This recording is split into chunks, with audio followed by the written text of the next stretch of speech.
And now it's time for our guest. You may know Derek Peth from season 4 of Bachelor in Paradise or JoJo's season of The Bachelorette, but he's also the Senior Vice President of Digital Banking at Laurel Road. Today, Derek is here to tell us about some financial tips when it comes to love and relationships. Please put your hands together for Derek Peth.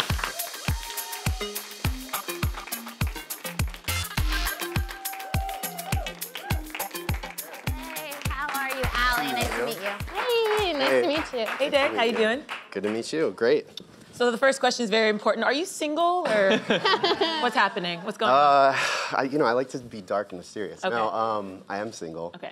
We just had to get that out of the way for the viewers. Yeah. I live in New York. Yeah, okay. Good to know. Great beard, by the way. Is anybody not like slightly single in New York? Yeah, everyone's slightly single in New York. That is All why right. it's so hard to date here because Exactly, I know. Yeah, that just gave me cheater vibes. So like, yeah, no longer attracted to Not you. the vibe. I swear I'm a nice guy from Iowa. Okay. Oh, I'm from Nebraska. Santa's got me on the nice And he's like, but I'm in a relationship until I see better options. Don't pretend you're better than me. We're going to talk about more relationships later, but you have a job, a very legitimate job. A job, yeah. As a senior senior vice president of digital banking. Sorry, I messed that up. You got it. So tell us about what your job entails.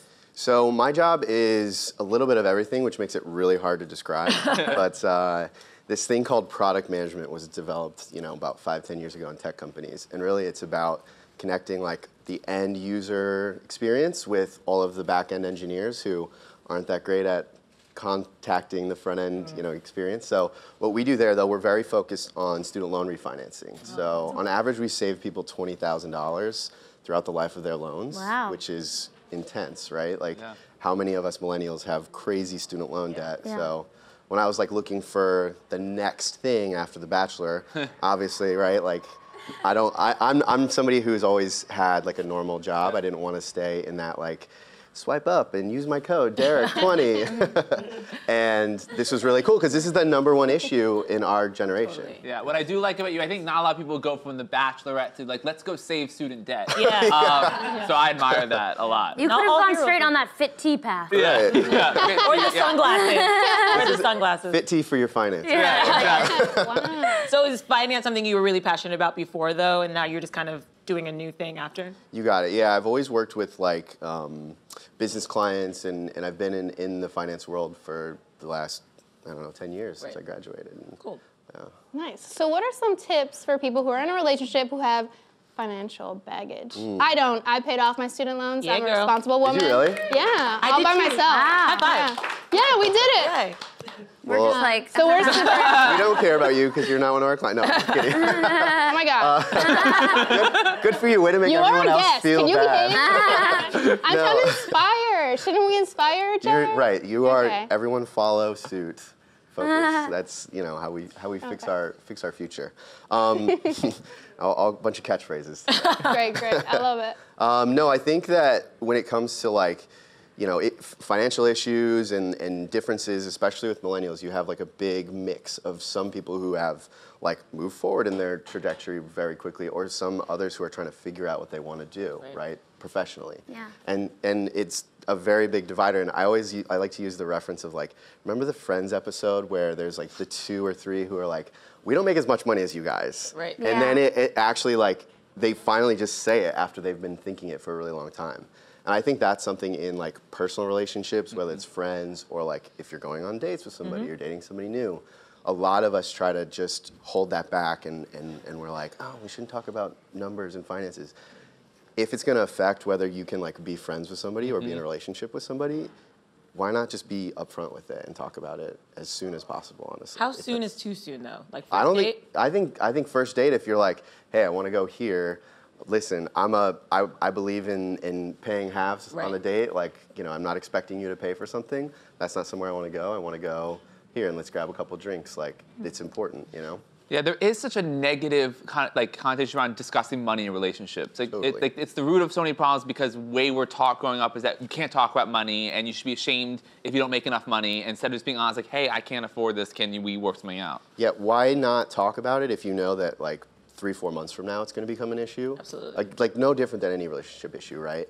Oh, this is going to become a problem. Well, why don't you just talk about it in the first place? And now no, thank you, next, right? Like, I'm gonna try to find somebody that matches up with me and my situation and my time right now.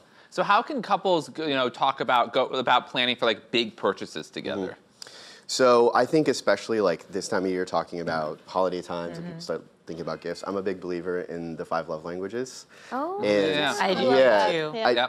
Honestly, like the best way, not just for yourself, right, but for like understanding who your partners especially are, like what matters to them. Is it a gift, or would they rather go on a vacation with you, or go and do something fun together?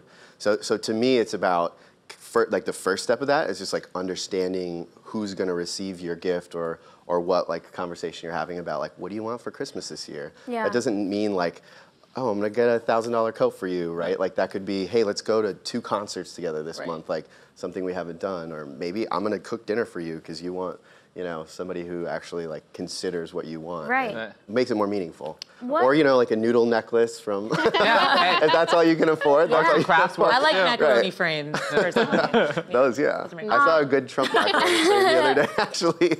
I'm curious, what is your love language? Because mine is money. Yours is money. Yeah. My love language is the 5 love languages, just talking about it. No, mine is definitely touch. That's like a very male thing, that touch. And then the second is acts of service, That was mine. Is it? Access, like making their lives easier, like doing like little things, Yeah. like chores, Yeah, making. Yeah. I'll do the laundry for you. Yeah. I'm very much, I hate laundry. But we can talk about that another time. It's the never-ending problem in my life. It's just folding the laundry. That's really the worst. That's But- the worst part for you? Yeah. Really? The worst part is I'll- actually doing it. I'll reheat my laundry like 10 times until I finally fold it. Oh, I'm with you. I hate it. wow. I'm curious, what are your thoughts, switching gears to Bachelor, what are your thoughts on the upcoming season, Colton? Is this where I get to be a little bit snarky? Oh, Yeah. No. please. So when it comes to Colton, I've heard he's like one of those guys. I haven't actually met him, but everybody that meets him says he's one of those guys who like the second that he smiles and he enters the room, he's like that sales guy who you're like, I'll buy that. Right. Like anybody's just like, I'll have that. So I'm sure that like he's great for the position and everything. Personally, I really like Jason. I've met him. He and I do very similar things. He has a real job. I know that like, I know Colton was a professional football player and everything, but like to me, The Bachelor used to be an entrepreneur or somebody who like was somebody who had like their life together. They knew what they're and I wish we could come back to that a little bit. Like, Are you looking forward to watching him lose his virginity? I don't know which edit you're watching, but like I never have seen that scene. Or we get a rough cut. Yeah. Would you ever consider going back to Paradise? Or being The Bachelor? I'll never say no, but I don't think that's in my future. I think I'm like, after all of that, I very quickly was looking for like, how do I get back into somewhere where I'm actually doing something good for the world? Or maybe not good, but doing something of substance. Yeah. How has that impacted your daily life? I mean, I know Mm-hmm. coming off those seasons, I see some of the contestants out at like bars and they're just like swarmed. Yeah. That still happens. Yeah. But like when it comes to dating and everything, you think of how bad we talk about like Tinder and everything. The worst form of dating is going to be like answering to DMs. Yeah. So when it comes to like I just like honestly as I have been dating now, like what I'm more attracted to is somebody who's like, that was really stupid that you did that show. Right. And I'm like, oh, come talk to me a little bit more about how. You're a fucking idiot. Yeah. That's good to drink. I like that. You just want to get roasted, basically. I love, yeah, Got it. you know. Hey, this may work out. This is easy. I threw it at you first. Now it's your turn. When you were like, I'm gonna get snarky, I was like, you've been snarky. What's happening? I can feel this. I like this vibe. We're going to keep this going. Derek, thank you for joining us. Great to meet everybody. And you can learn more about Laurel Road at www.laurelroad.com. And you can listen to Derek's The Bachelor podcast on your tablet, phone, or browser. That's all from us today. We'll see you guys tomorrow, same time, same table.